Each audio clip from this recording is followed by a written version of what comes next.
बदलापूर अत्याचार प्रकरणातील आरोपी अक्षय शिंदेचा पोलिसांकडून encounter. Thane crime branch unit 1 ताबा घेत असताना गोळीबार.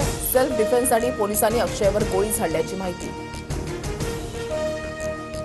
आरोपी अक्षय शिंदेनं पोलिसांची बंदूक हिसकावून 3 राऊंड फायर केले.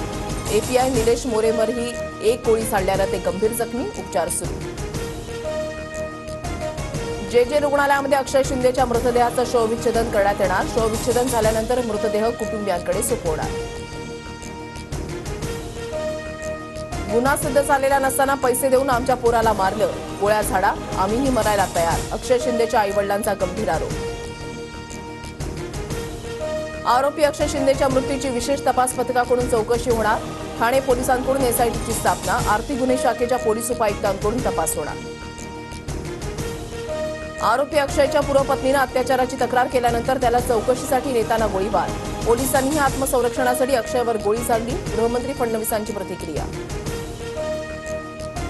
गृह विभागानं दाखवलेला हलगर्जीपणा संशयास्पद. आरोपीला कायद्याच्या चौकटीतून फाशी द्यायला हवी होती. कायद्याचा धाक घालण्यात शासन दुर्बळ ठरलंय. शरद पवारांचा ट्विट करत आरोप. अमित शहा आजपासून 2 दिवस नागपूर आणि छत्रपती संभाजीनगरच्या दौऱ्यावर. आज नागपुरात विदर्भातील सर्व मतदारसंघांच्या पदाधिकाऱ्यांची आणि आमदारांची बैठक. भाजप नेते हर्षवर्धन पाटील पितृपंधरवड्यानंतर मोठा निर्णय घेणार. तुतारी हातामध्ये घेण्याची कार्यकर्त्यांची सभेमध्ये हर्षवर्धन पाटलांना विनंती. मुंबई विद्यापीठाच्या सिनेटच्या 10 जागांसाठी आज निवडणूक. 27 सप्टेंबरला निकाल. तर सिनेट निवडणुकीच्या स्थगितीसाठीच्या याचिकेवरही आज सुनावणी.